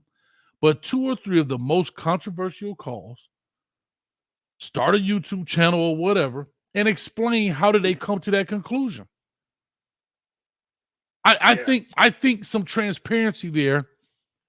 Also, some education happens there, because what we think are some rules are not, or they have been changed, or they've been altered in some kind of way that what we thought was this 10 years ago is no longer that way anymore, right? Like, for example, I remember watching basketball with my uncle. Hand checking. You can't hand check a dude anymore in basketball. Mm-hmm. But he didn't know that because he old. Shout out to E. Brown. My bad. I was sitting with E. Brown. Dang. But coach. But so I'm saying to your point, the coaches are never, and Streeter can ask that question, and I hope he does. But to me, you're not going to get a straight answer from Cristobal because, one, it's kind of unwritten rule. You're not to blast the referees, right? 2, you know the backlash you're going to get, right? That's fine. You can say, hey, man, we some calls didn't really go our way, and yeah. But I do think there should be, where the NCAA, it don't have to be that particular referee and crew, but the head official of NCAA should come out and say, hey, we didn't call a safety because when we looked at it, this is what we saw. Whether you agree with it or not, by yada, yada, yada. Or we missed it. Bad call on us. We missed it. Even with video evidence, we missed it. We didn't look at it. Or the angle wasn't enough to see if the ball was over the line. Like, they should take maybe the top 3 controversial calls each week and bring it up. And that's my point to it, man. But I appreciate you, man. Thank you, man, for all the support. Thank you for those kind words too, brother. Oh, no, absolutely. And one last thing before I go, I do want us to emphasize, and I know I'm not being disrespectful. Sure. I do want our fan base to realize how powerful we are. I'm an alumni, but I think our city base is more powerful than anything else. And it's okay to contact the NCAA, the ACC commissioner, because I'll be honest with you, Coach, they hear us. Because I live in Texas. They do that right now. Even people that don't even go to school, they email and they're like, what is going on? And they investigate that way. But if you're not going to complain as a fan base, they're not going to look into it. But, hey, much love. I really appreciate your time, and have a good night. Appreciate it. Thanks a lot, Sean. All right, we're going to Melissa in the building. This is the third part of the Browns in here. Melissa, what's going on? What's up, Coach? It was nice to meet you in person yesterday. It really was. I had a good time. Met you. Big shout out to AO in the building. I met AO over there with Miami Flow. I met Coop again. So it was a pleasure. It really was a pleasure, Melissa. Yeah, I hit the YouTube Royal Flush this weekend. I met Dono for the first time. I met you. I met AO. I met Steve-O. All right. Meeting with Coop. It was a YouTube Royal Flush this weekend. But so I've been listening to your show, and I wasn't gonna call in. I was just gonna chill. But I don't think the offensive line is getting enough respect. So I thought I'd come in and give my props to the offensive line, because everybody and their mom knew we were gonna run the ball a lot yesterday with a true freshman starting his first game. And yeah, we had some bad runs, but for the most part, we were running against a stacked box and we were getting positive yardage on like every other play to almost every play. So That's a true story. Shout out to the offensive line. Hey, it's true story. Great observation. I talked about it briefly when I said, running the ball, we did a lot more pulling. We were pulling guys. We were actually doing them. This was unique. I saw Miami do this, and not to get overly coachy here for the viewers, but I saw them run the counter tray with two tight ends instead of the guard tackle. They ran it with Riley Williams and 84. Oh God, what's his name? McCormick. That was interesting. Great. That was an interesting call. And I'm looking at it from the stand. I'm like, God, that's pretty slick way of doing it, man. So yeah, shout out to the O-line. And not giving up a sack, as somebody mentioned. Great job. Well, yeah, I mean, we didn't throw the ball a lot, so there weren't a ton of opportunities for a sack. But even then, when Emory was throwing it, I thought he had pretty decent pocket awareness and was getting rid of the ball pretty good. He did have a few tip balls, but I think that just comes with time. And I think on some of those, he was kind of staring down the receiver a bit. But I think, and even his interception, I don't even think that was his fault. I think Jacoby broke off of his route. So I think he did enough where it's not that he necessarily did enough to win, but he didn't make mistakes, which kept us in the game. And then our run game and our defense is what won us the game. Definitely. That big run by Bashard, I think that was a great momentum booster for us. The momentum meter was all the way in the red. It was bouncing. I mean, the stadium went berserk when he popped out of that. When he popped out that pile. I mean, yeah. That's like, I mean, not that I want anyone to ever go down with injury, but Bashard getting that opportunity in the backfield because we have injuries, I think that could be something for him. And I think we should take advantage of his athleticism and his speed more often. I totally agree with that. And big shout out to Jacoby George, I believe, who actually scooped the fumble at the end, not giving up on the play. I get it. You've kind of been taught when a guy breaks, stop so you don't get a clipping penalty or anything like that, hit anybody in the back. But he stayed with it. And the ball bounced our way that game. Like that's, you know what I mean? Like when I look at the UNC game, we had some mistakes, but the ball always went left and never right for us. This game. It's like when Drake May fumbled it in his own end zone. Yeah. It would have either been a safety or a touchdown for us, but then it bounced right to one of their linemen. Like I was at the UNC game, but we couldn't catch a break that game. It was terrible. But and it's funny you say that. I hope TVD's back next week. Oh, hold on. I'm going to ask you that, but I do want to say this. To that point, you're right. Because remember, we fumbled at the 1, right? We got the ball. Then the next play, Ruben Bain beats number 88 for the sack fumble. And guess who picks up the fumble? Number 88, right? It's like we were always right there. But real quick, I want you to elaborate a little bit more because a lot of people are talking a lot of Emory here. Why do you say TVD? You got to go with the experience. Yes, Emory had a good game, but he wasn't asked to do a lot. Like obviously that touchdown drive that we had, he made some really good throws. But at the end of the day, we can't. It was a very watered down vanilla offense, and that whole the few like the wide receiver screens was like half of our offense. It's not going to keep working. You want an experienced signal caller. Like I think Emory is going to develop and is going to be a great quarterback for us. But we already got 2 ACC losses. If we want to stay in it, we need our most experienced, best players playing. And right now that is TVD. People, TVD has one bad game and everyone forgets what he did in the first few games of the season. Look what we did against A&M and how we bounced back. True. TVD made some amazing throws that helped us win that game. And I know the Georgia Tech thing, that Georgia Tech wasn't TVD's fault. I said it in the offseason. If we can win the games we're supposed to win, we're going to be a really good team. Georgia Tech was a bad coaching decision by us not taking a knee. But we're pretty much winning the games we're supposed to win. I didn't have us beating UNC at the beginning of the year, and I didn't have us beating Clemson at the beginning of the year. So besides one bad coaching decision, this is a much improved team. Every team's going to make mistakes, and still we have a lot of new personnel. We have 2 new coordinators. There's a lot of improvement in this team. I don't like the hate that TVD gets. I was mad last week because I thought he was, staring down his receivers and some of his decision making wasn't great. But you know what? He's still our best chance to win. True story. True. I still believe that. I still believe that a healthy TVD gives us a better opportunity to win, Melissa. I agree with that 1,000%. And then someone in the chat saying he had multiple interceptions against Georgia Tech. Yeah, he did. But at the end of the day, we were still in a position to win that game. True story. Right. It's just like this, right? We won this game, and nobody is saying, well, all of the things that may have happened, right? We're looking at it. We're looking at the glass half full right now, right? We're saying, hey, we won this game, but we kind of downplaying the things that kind of got us there, right? But on the flip side, because we lost that game, people are now magnifying the deficiencies versus saying, so if we took a knee, you know what we'd be saying? Hey, it wasn't pretty, but we got a W.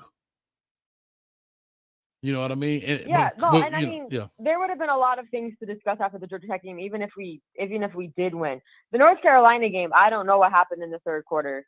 It's like we had the bad snap, and then like in the first quarter we had that fumble, but I feel like that bad snap kind of just shifted something, and it was just nobody looked comfortable. And you know what? Sometimes you have those bad games. Honestly, we should have one loss, and right now that's the UNC game. And I feel like if we didn't have that Georgia Tech loss, people would have a whole different opinion of I can agree with that. I can agree with that. I definitely can agree with that. Well, Melissa, I appreciate it. Thank you. It was a pleasure again meeting you. I missed the last tailgate that you had because it was raining versus the Texas A&M. I made it my business. I said, I'm going over here to this green lot, and I couldn't find it. They still got old maps up. Hey, let me tell you something, Dolphin Stadium, Hard Rock Stadium, Joe Robbie Stadium. I paid $80 for parking. Y'all better take my $80 and go put some new stickers up. They still got orange lot, black lot. Like, come on, man. Y'all tripping, man. They gotta help us out there. Yeah, it's mad confusing. I actually purposely tried to park near Flo's tailgate because I know a lot of people go to the Flo tailgate. So I did that on purpose. So when I was trying to give direction, I'm like, do y'all know where Flo is? We're right down the aisle. There you go. I love it. Because you know what? To be honest, even the workers, the people that had the stuff on the event staff, hey, do you know where the green lot? They're like, I don't know where it is. And then as soon as I said it was one of the pillars right there with the map on it, and it's got orange lot, black lot, maroon. I'm like, they don't even have those anymore. But anyway, I appreciate it. Let me push on. I got quite a few, and I'm going to get up out of here. Matter of fact, look, you spoke up the devil. Right. Thanks. Have a nice night, Coach Hayes. Anytime. You spoke him up. Miami Flo in the building, in the chat. Appreciate you, man. Flo, let me know if you're coming on right after this. We definitely push them your way. I think, Flo, you come on like 8:30. So let me know in the chat. Thumbs up, thumbs down. Let me know we're ready to rock and roll. Daryl Page, DP, another member in the building, to talk to us. What it do, Coach? I was watching the game last night, and I realized I don't know football anymore, man. Ain't no way. That wasn't a safety. You feel me? I realized that I don't know football. And then, too, I want to say great win by the Canes. Them did our thing. But I feel like we would have been a tad bit more explosive if we would have had Ja'Cory out there. Okay. You feel me? Because the game plan they had for Emory Jones, Ja'Cory could have did that. And if something would have broke down, he could have got up out of there. But hopefully we get to see him at some point of this year if TBD don't play. Because we got to see what we got, honestly. We can't just assume he ain't developed none since last year. Yeah, that's interesting, right? I know that Streeter, the guys over at Footballville, talked about him red shirting. And I have to say this, right? I don't want to be. I always say we got 24 hours. I really was going to talk about this more on Wednesday, but I will kind of tease this a little bit and say, hey, even if Ja'Cory Brown's plan was to be red shirt, he still has the 4 games. Him being the older and more experienced guy going into a big game, should he have gotten the first nod? That's my question. I'm not saying he would have won. He was the answer. Or maybe even they bring in Emory Williams later to see who's got the hotter hand. But what I will say, I was going to say, if they is doing it to save the Ja'Cory red shirt, it is like, I want to say about 6 games left. Maybe 5 games left for sure. 6 if we get a bowl game, I think. So I want to say if he don't play this game, I'm pretty sure If TBD ain't back, we'll see him NC State, maybe Florida State. Then that'll be the last 4 games. You have no reason not to play him if you can play him. You feel me? Yeah, and like I said, it's an interesting call. That's one thing now with this new red shirt rule that coaches have had to do is player management, right? Game management for players, because if you play them too early, let's just say, for example, he can play 4. Let's just say he plays 4. Let's just say he plays 4. And you get to Boston College, which is our last game of the season. I think they've now changed it for bowl games where that doesn't count as one of their 4. But let's just use Boston College, for example. And something happens. I don't like to put it on them, but let's say Tyler Van Dyke has to get his wrist retaped. And he comes out, and Emory Williams' knee pad fell out. Do you put him in the game to burn his red shirt on that 5th game? And to me, that's what happened to Tyler Ja'Cory Brown year 1. His first year, if you go look at the numbers, he's got 2 plays in a game. Like Virginia, I think it was. We brought him in on 4th and 1 just to convert the first down on 2 plays. That's going to count as a game. I think they did very bad game management with him last year. But that's the whole. I'm gonna do that Wednesday. That's gonna be the question. That's gonna be the show about Wednesday coming up.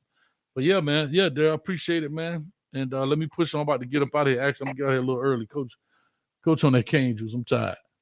Yeah, I'm finna get into these fans. My guy, check them out, see what they do tonight. I know. I want to get into all about you, big dog. All about the you. Listen, that's why I try to get on, because they come on at 8:20, and I gotta see them boys. Matter of fact, V12 up there now. A lot of my friends are up there in Philly right now at the game. So, yeah, I want to see the Fins, too. I try to blame it on being tired, but I just want to see the Fins. All right, OG. Appreciate it, dog. All right, I got a 94-62. Oh, this is interesting right here. I'm not sure who this is, but I know where the number's from. Call or talk to us. You got 2 minutes. After this call, I'm not taking any more, so please call in before I lock it, because Coach got to go see my dog fans. Talk to me. 94-62. Hello, Coach. Is this Norman? Yeah, it's me. I knew it, baby. What's up, Norman? How you doing, man? I'm doing good. How about yourself? I'm feeling great, man. I'm feeling great. The Canes got to win. Absolutely. Yeah. My comment is I've been looking at some websites about hurricanes, and there were a number of people who questioned how we handled the ball with about a minute left in regulation. Mm-hmm. And I just think Mario made the right decision, because when you go into overtime, it's a different phase. And, you have a short field, you have only 1 timeout. Mm-hmm. And, we also had a freshman quarterback in his first game. Mm-hmm. So I think that's what necessitated using up whatever time was during regulation. And I think sometimes you have to do that. Mario may not have wanted to do that, but I think he realized all the variables. Mm-hmm. So I think that was the correct thing to do. Like I said, I have to say this. I don't. Here's the deal. There's really no right or wrong answer. And I'm going to tell you why. If we push the ball and something happened, everybody would say, you should have played for overtime. If we didn't push it like we did, yeah. if you didn't push it like you did, and you go to overtime to lose, and you happen to lose the game, everybody's going to say what?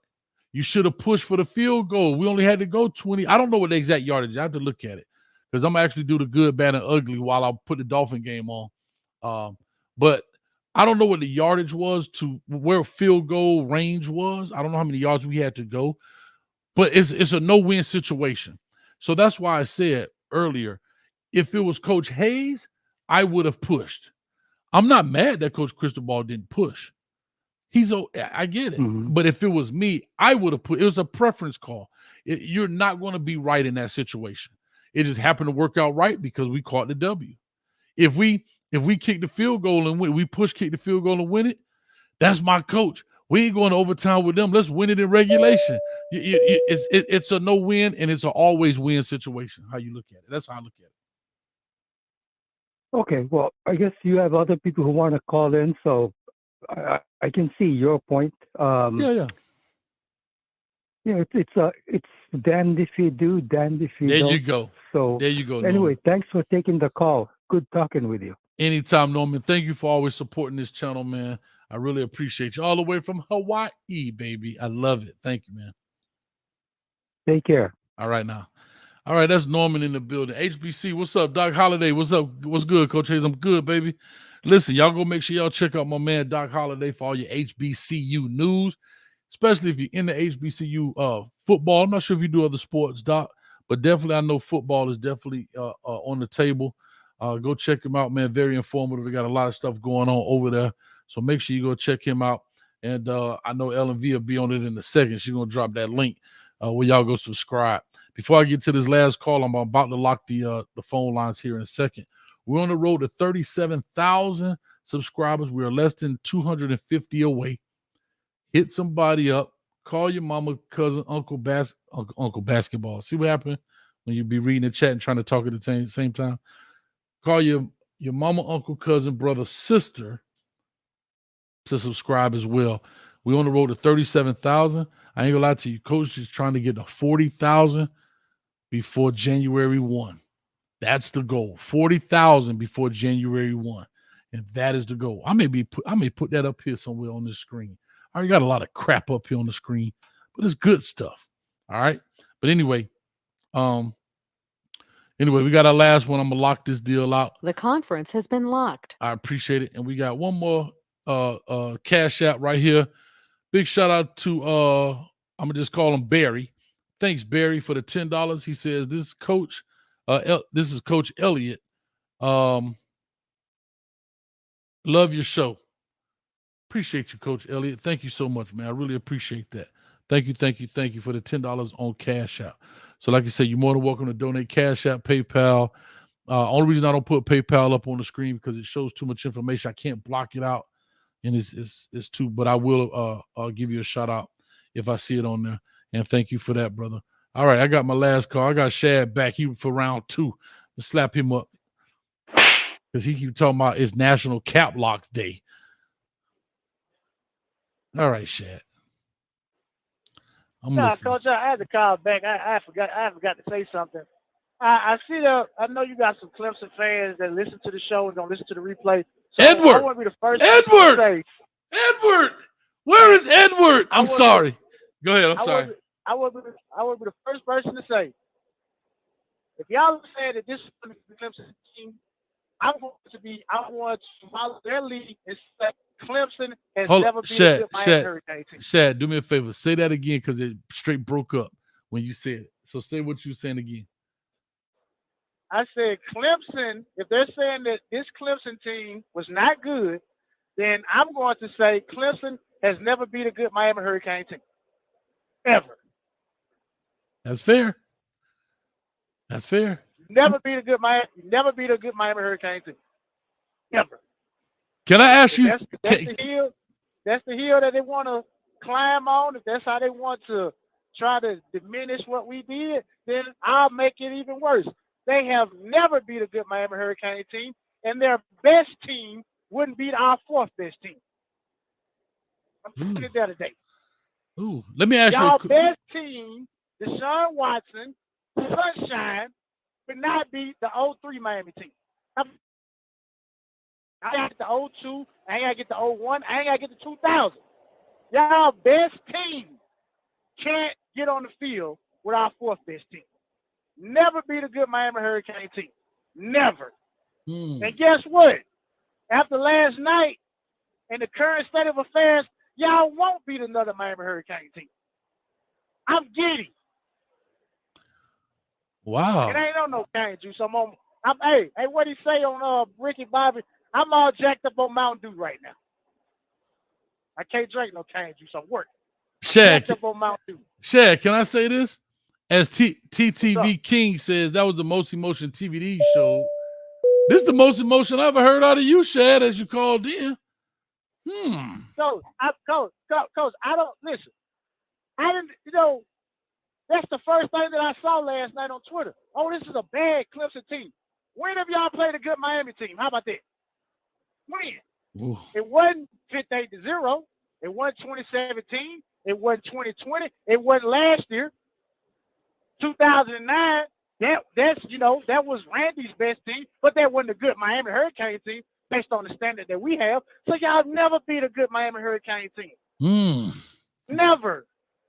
I got a question for you, Shad. Since you're the last caller of the night, I'm about to get off of here. They about to kick this deal off.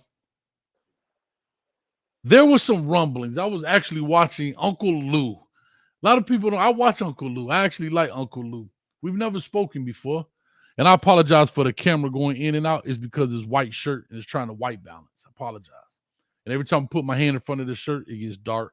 Or I do something like that, it gets dark. Light. But anyway, Uncle Lou, as I was driving back, listening, not watching State Troopers, he said that in a press conference, and I didn't see this, so I'm citing Uncle Lou. So if this is untrue, Uncle Lou said it because I did not see the actual interview. But there was some interview about Dabo making references to the bandwagoners of Clemson and called them bandwagon fans. And he says, oh, maybe I should lose some games on purpose. Now, I personally know he didn't mean that. He was being sarcastic. But what do you think the questions are going to be asked? Well, Coach Sweeney, did you lose this game on purpose for the bandwagon fans of Clemson? Do you think he's going to take some slack for that? He should. He don't even have to take slack for that. You came out in the post-game presser, you threw your quarterback under the bus. You're mad. You're mad. You didn't get your way, and you realize that it's over. The little fun team is over. It's over. So I don't care what Dabo has to answer for.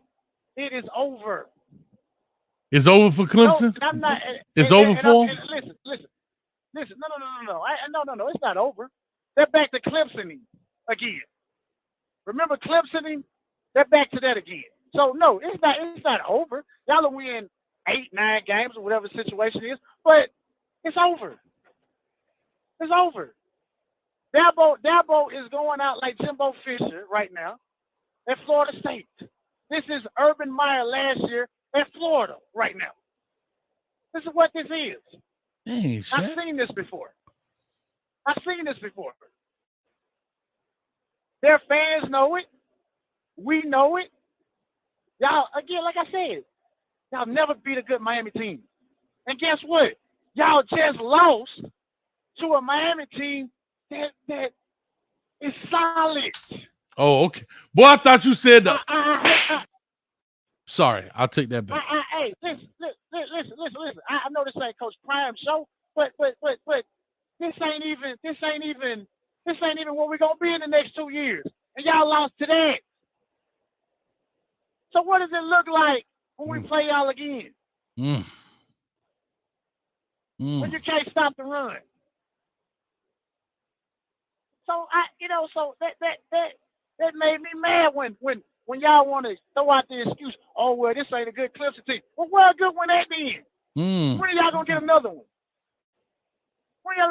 How about that, Coach? Coach, any Clemson fan in the chat, when will y'all get another good Clemson team?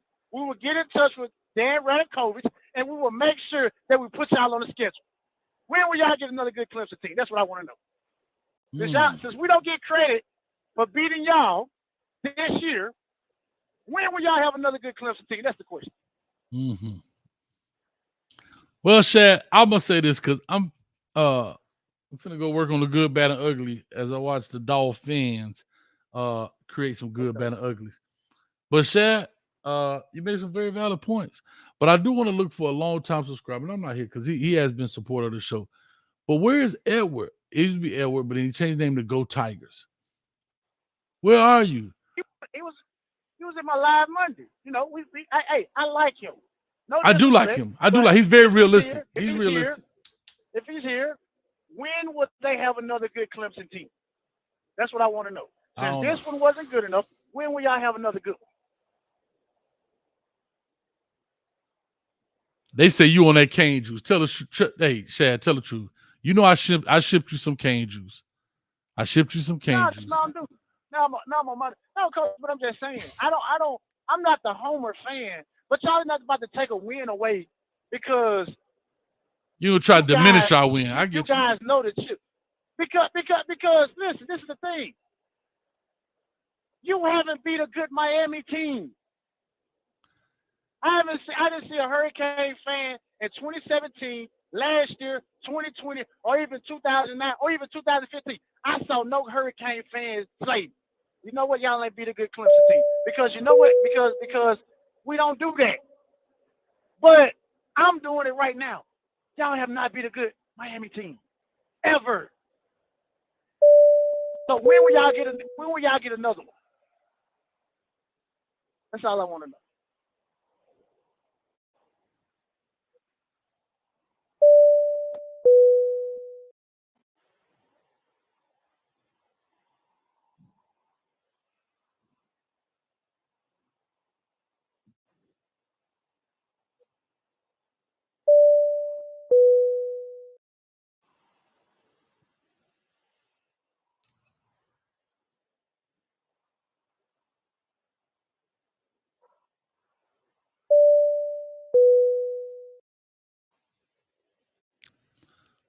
Ladies and gentlemen, this is your pilot speaking.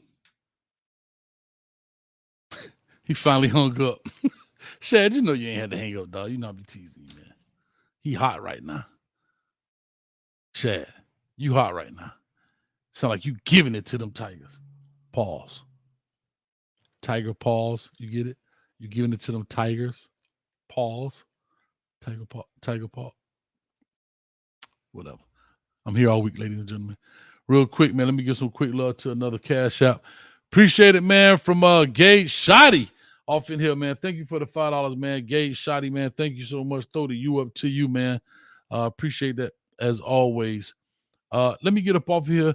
I appreciate laugh out loud the silence. Anyway, I want to say thank you for everybody who came by. This was kind of part 2 of the post-game show, but I did want to give love to a couple of those players. Big shout out to Corey Flagg. I'm actually going to make me an Underdog King shirt. I'm going to make me one. Thank you, LMV, for put me out. LMV, God dog it. Yo, put me out there, LMV. Pause. Coach Hayes could retire selling cane juice. I'm telling you, it's on deck. I actually got the label. I actually got one of the labels right here. We about to label it up right here. Hold up. Let me see how that look. We about to put some labels on that thing, man. Come on, man. About to put the labels. Like, Coach got work to do, man. You got time to be playing with y'all. But anyway, long story short, I just want to say thank you for everybody who came by. This was part 2 of the post game. It is kind of hard when it's live. All the music, like I said, playing. Thank y'all so much. We will be back on Wednesday. Look for the good, bad, and ugly mañana. And I'm going to do something special. I didn't realize this. I should have done it. I'm going to premiere the good, bad, and ugly so we can kind of talk about it in the chat as it's playing. Somebody gave me that idea, and I missed it last time. I'm going to actually do that now with the good, bad, and ugly. I'm going to premiere them so we can talk about it in the chat, and that'd be pretty cool. I think that'd be a cool idea. Anyhow, other than that, what was I going to say? Our sponsor, InterstateSportsGifts.com. Thank you, man. Dog, Trevor, listen, he's been a real blessing to this channel, man. Thank y'all so much. Also, we are less than 300 away from 37,000 subscribers. What you mean needs, Melissa? What do you mean needs to have you on the show? You more than what? Anytime you ready, call me, DM me, whatever, and say, Coach, I'm not working. I'm free to roll. And you would definitely, I'll bring you on. Let's do it. You know that, Melissa. Anytime you're ready. It's an open invitation. Whenever your schedule permits and you're ready to go, and, you know, whatever you're ready to do, let's do it. You're more than welcome. All right. So with that being said, I appreciate y'all. Thank y'all so much. And I'm out of here, man. Stop bloviating. Shout out to Meet the Browns. Them boys funny. No boy took over the show. Meet the Brown Show. I'm out of here. As always, go Canes. Peace. Somebody pass me my doggone cane juice. Listening to these doggone fans. That's good. Ain't nothing like a good taste of victory, baby.